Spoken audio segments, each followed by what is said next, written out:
West and northeast as the first snow of the season strikes the mid-Atlantic.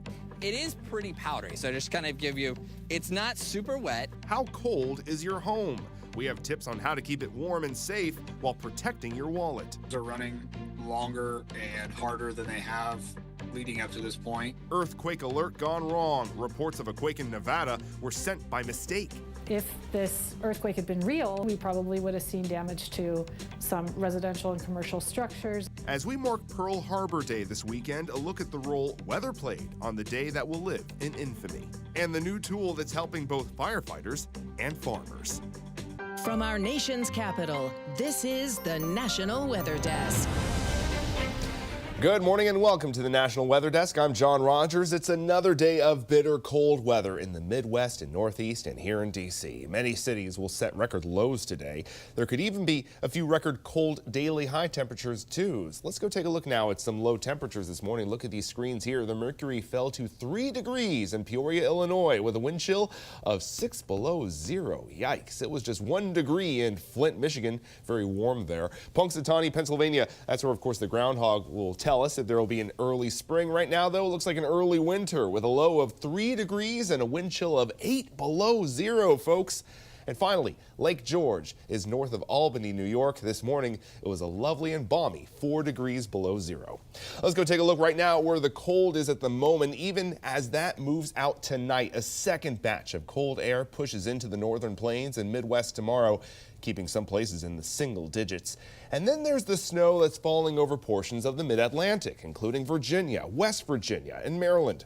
Most places are only expecting a few inches, but it's enough to cancel schools in dozens of districts.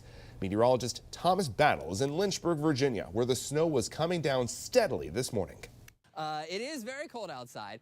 Temperatures have dropped into the 20s, but I just want to give you a look at kind of what's happening. So we've already gotten about 2 inches. We actually have our snowboard out there in the grass. That's a long way over there, but we've gotten about 2 inches. And if you look here at the ground, you'll notice we've, of course, got plenty of snow already accumulating. Now, George was talking about this the other day.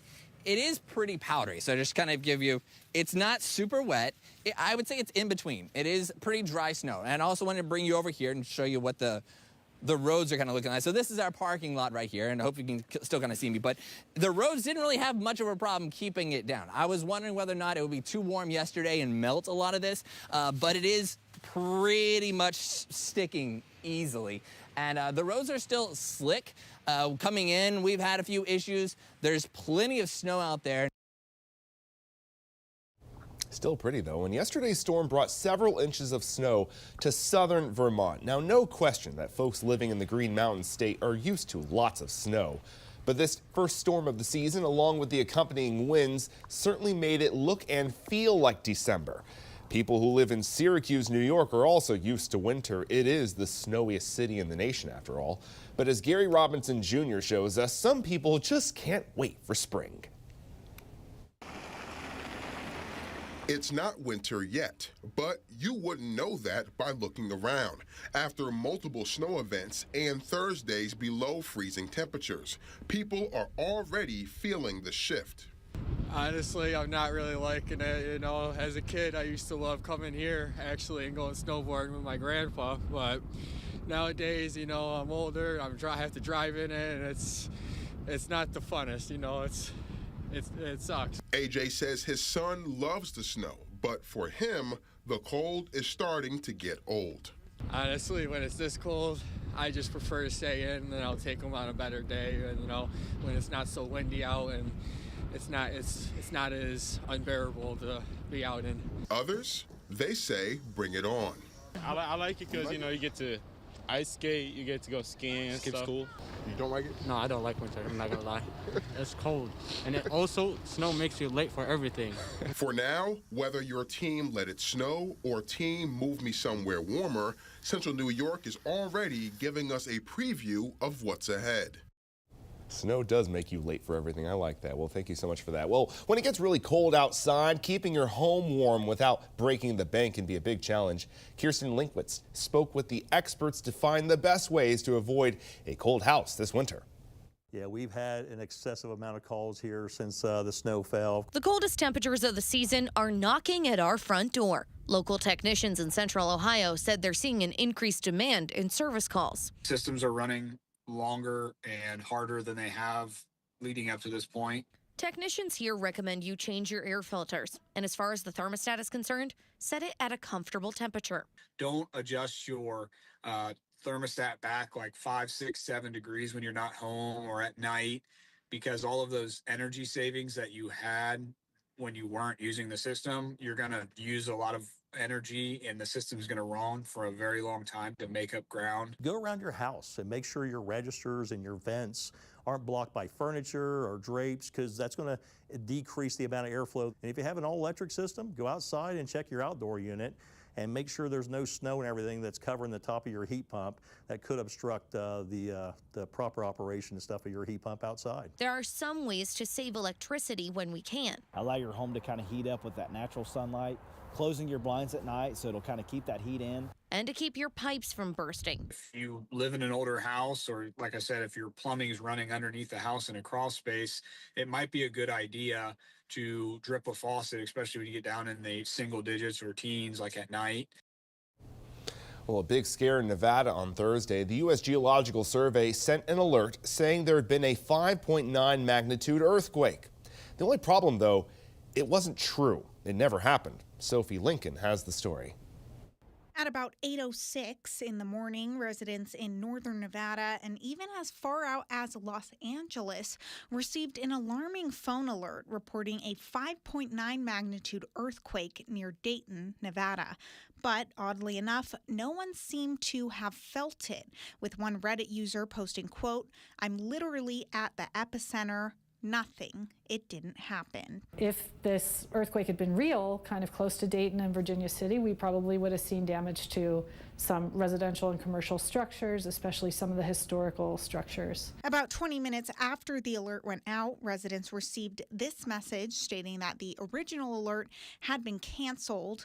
A fluke, say seismologists. We're still trying to work with our USGS partners and find out exactly why the warning was issued. Normally it takes 4 stations detecting an earthquake to trigger a warning, and the system generally works really well. The alerts came from the U.S. Geological Survey, or USGS, Shake Alert program, which is currently used in California, Oregon, and Washington. It's actually not used in Nevada, but Western Nevada sometimes receives the alert, as it did in this case, due to the close proximity to California. If this earthquake had happened in eastern Nevada, there wouldn't have been any warning. Ceremonies will be held in Hawaii on Sunday to mark 84 years since the attack on Pearl Harbor. Not surprisingly, weather played a role on that morning of December 7th, 1941. Meteorologist Emily Gracie looks back at the day that will live in infamy. December 7th, 1941. It was a day that would live in infamy, but also a day with crystal clear skies and light winds, allowing good visibility for the Japanese attack on Pearl Harbor. Weather was aiding in the success of the attack even in the weeks leading up to it. Low, thick cloud cover shrouded the massive Japanese fleet during the 12-day journey, allowing them to go undetected by reconnaissance aircraft. Once within 200 miles of Pearl Harbor, they faced the challenge of flying above the clouds near Hawaii. They discovered the necessary weather information when they picked up a Honolulu radio station and heard a disc jockey mention partly cloudy with clouds mostly over the mountains. Armed with this intel, 360 planes set forth, sealing the success of the historic attack. While the weather worked in the favor of the Japanese, there was a small silver lining. The USS Enterprise was set to arrive in Pearl Harbor on December 6th, but was delayed by bad weather. The unexpected holdup kept the aircraft carrier over 200 miles from Pearl Harbor that morning, saving the lives of those on board. For the National Weather Desk, I'm meteorologist Emily Gracie. Thursday morning's bitter cold temperatures in Minneapolis helped create this sundog. The arc you see here on the left is the sundog. The bright light to the right is the sun. Now, what makes this one a bit unusual is the pillar of light coming out of the sun. Sundogs are caused by the refraction of sunlight through ice crystals in the atmosphere. Really cool. Coming up on the National Weather Desk, the steps Texas is taking to help prevent a water catastrophe in the coming years, and the causes behind the Dust Bowl that greatly damaged the Great Plains in the 1930s.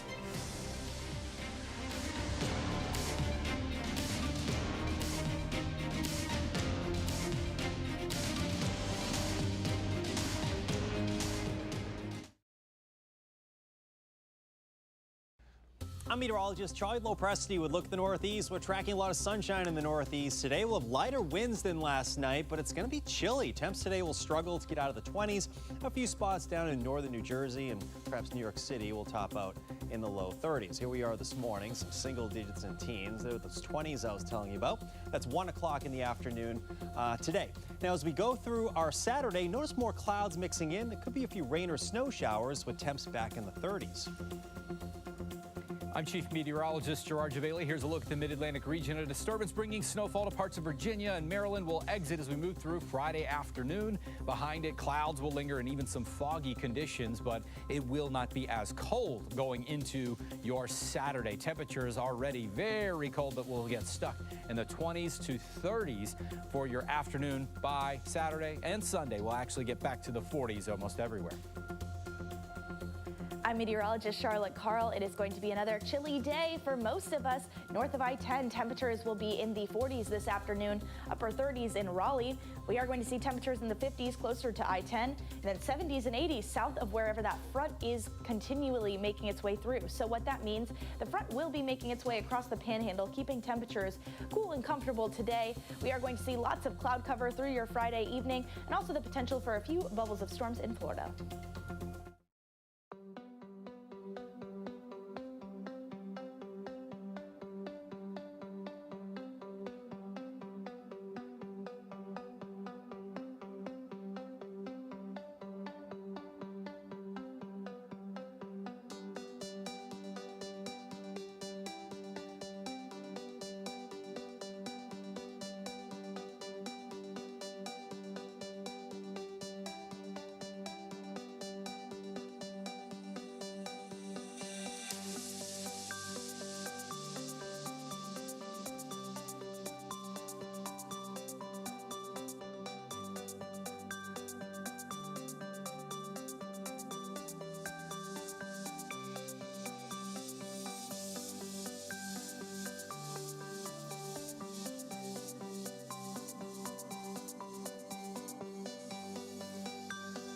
Weather Window, presented by the National Weather Desk. A look at the final full moon and third supermoon of the year. The cold moon seen through the shadows of Flora in the Providence area. It was shining bright, but took a while for it to fully appear. It was super cold and windy, but the clouds finally parted and the moon took center stage. And speaking of cold, winter's showing it's taking hold with recent lake effect snow in Syracuse and snowfall in Missoula. So we've been talking a lot about the cold this week, and during this time of year, one of the major causes of cold temperatures and winter weather are nor'easters. And there are several types. Meteorologist Ryan Munn explains. Did you know there's specific criteria that has to be met for a storm to officially become a nor'easter? First, it has to be a coastal storm with northeasterly winds. These storms can happen any time of the year, but most often occur during the winter due to large temperature gradients. Strong storms can have big impacts along the coastline as well. And no, it does not have to produce snow. It can be anything from rain, sleet, freezing rain, and/or snow. Interestingly enough, there is more than one type of nor'easters. You can have a Miller A storm, which develops well off to the south over the Gulf or the southeast coast. As it moves to the north, it quickly intensifies. The mid-Atlantic and northeast are usually the hardest hit in these situations, but a wintry mix can extend far to the south. An example of this is the superstorm of 1993. Then there's a Miller B storm. These storms originate over the Midwest and move to the east. They weaken often as they move over the Appalachian Mountains. A secondary low develops near or off the coastline, and the warmer water will intensify this storm as it moves on up towards the north. These storms typically produce heavy snow in northern New England with a mix in southern New England. Interesting. Well, we've all heard of earthquakes, right? But have you heard of a weather-related phenomenon called a frostquake? Meteorologist Teresa Carter explains how they happen. During extreme cold events, you may hear a loud boom and even feel like you've experienced an earthquake. However, this event was more likely a cryoseism, also known as a frostquake. So what is a frostquake and why do they happen? Well, frostquakes happen when saturated ground rapidly freezes after a period of mild or above freezing temperatures. Since water expands when it freezes, it can basically push apart dirt and rocks. If this expansion happens all at once, say a rock under pressure gives way and breaks, the process can cause a shaking motion and a loud boom. Frostquakes are often mistaken for minor earthquakes because the initial indicators may appear similar, but they have nothing to do with the movement of tectonic plates. Well, there are water concerns in Texas, and the state is looking ahead to make sure there's enough to go around in the coming years. Drew Powell has more on what's being done to prevent a water-related catastrophe. Water is probably our most valuable resource in the Texas Panhandle. Ensuring there's enough water for everyone in the state of Texas in the future. That's why State Senator Charles Perry hosted an open Q&A session with ag producers, farmers, and ranchers from across the region that attended a Water Rights in the Panhandle forum here at the Amarillo Civic Center complex. We have industries that we did not know about 5 years coming into this region that are large water users, although not exorbitantly too much. It's just when you're already limited on what you have, they present a real challenge. We've got data centers coming in here in Amarillo and Childress and Sweetwater, all the way down into Abilene, which require not only a lot of power, but also a lot of water. And so I think that is a very high level of concern for everybody, for all Texans. Ag in Texas uses on average around 9 million acre feet of water annually, with around 73% coming from groundwater. We lose about 900,000 acre feet out of the Ogallala every year. Largest user is irrigation. As far as new technologies goes, we're always looking for more efficient ways to grow crops. Obviously, we have a major water issue in Texas, and I've heard statistics that within 15 to 20 years that we could actually be out of water, which is a very scary proposition for anybody, especially people in agriculture. And to avoid a crisis of a water shortage or simply just running out of groundwater, everyone is in agreement that more investment needs to be made in the future. Well, Wisconsin firefighters have a new tool when it comes to fighting fires. It's an alternative to chemical-based products that are often used in wildfires. It's made with soybeans, which means it's not just putting out fires, it's also helping farmers. Tony Langfellow has more. It's a new concept for firefighting, and it's a new technique, and I think it might have some merit for our service. Pulaski Tri-County Fire Chief James Stachinsky says his department is looking at using a new soybean-based firefighting foam. It's one of many departments going this route. Until recently, firefighters use chemical-based foam containing PFAS, a forever chemical.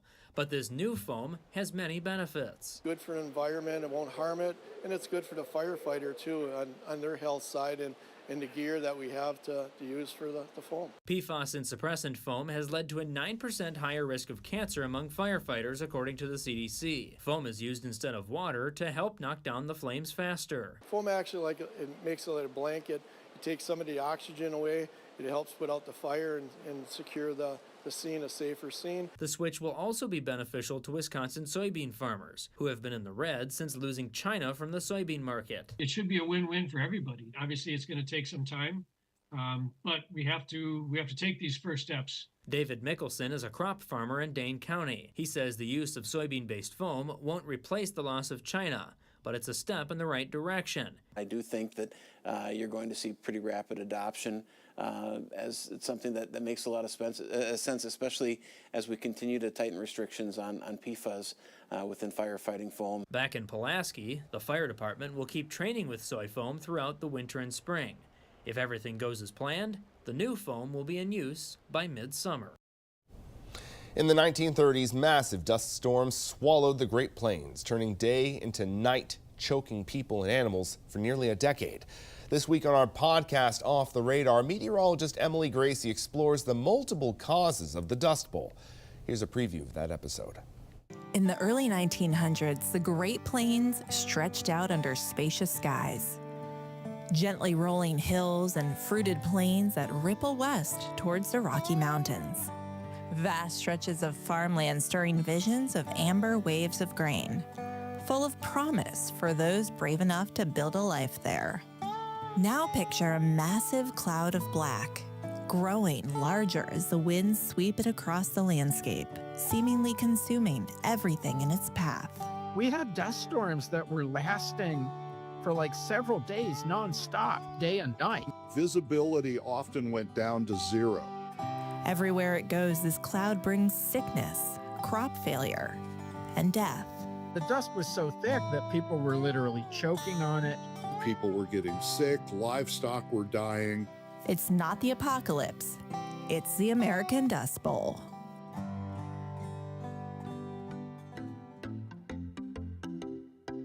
Favorite podcasts.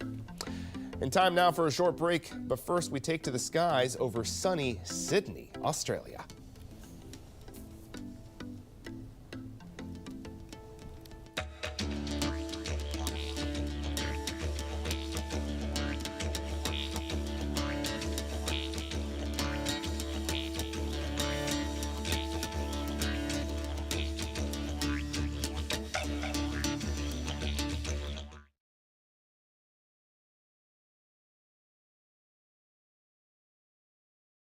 Well, good Friday morning, everyone. I'm meteorologist Phil Kelly. We do have some sunshine and some slightly warmer temperatures pushing into the central plains. Still have some moisture. It's going to move through the Great Lakes as we get into the weekend. Actually starts back here into the upper Midwest. We'll start to see this start to slide toward the Ohio Valley. I think temperatures finally start to get above that freezing mark. Then by Sunday, makes it into Chicagoland.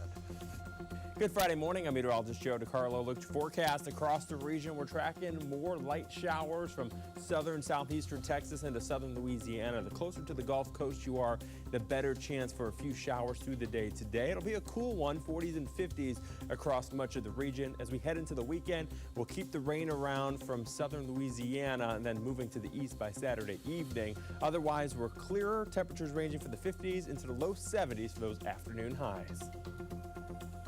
I'm George Waldenberger with your forecast for the western United States. 40s in Albuquerque and down here near the Mexico border, freezing morning temperatures. And we have a weather maker. Rain for the Pacific Northwest, mountain snow for Idaho, Wyoming, Montana, even some pockets of coastal flooding over the west coast. And this rain will continue over the Pacific Northwest, becoming heavy into early next week. That's the scene from out here.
I'm meteorologist Dante Ricky for WCHS TV Fox 11 in Charleston, West Virginia, and you're watching the National Weather Desk. And now look back at this date in weather history. December 5th, 1952 was known as the Great London Smog. Here again is meteorologist Emily Gracie to explain why. December 5th, 1952, a layer of smog settled over London and stuck around for days. It was particularly cold and snowy that month in London, and residents were using large quantities of coal to heat their homes. A high-pressure system overhead and sinking air, along with light winds, a moist ground, and clear skies, created an inversion layer the night of December 5th, leading to the formation of fog. Along with the water droplets in the fog, the smoke from chimneys also became trapped in the inversion, creating a toxic smog and reducing visibility down to a few meters. The fog didn't clear until December 9th. It killed thousands and disrupted travel for days. For the National Weather Desk, I'm meteorologist Emily Gracie. Wow. Well, we'd love to share your weather content on the air. You can find us on all of your favorite social media platforms. Just search the National Weather Desk. We'll be right back.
Thank you so much for joining us today. I'm John Rogers. Make it a great Friday. Have a wonderful weekend, and we'll see you right back here on Monday.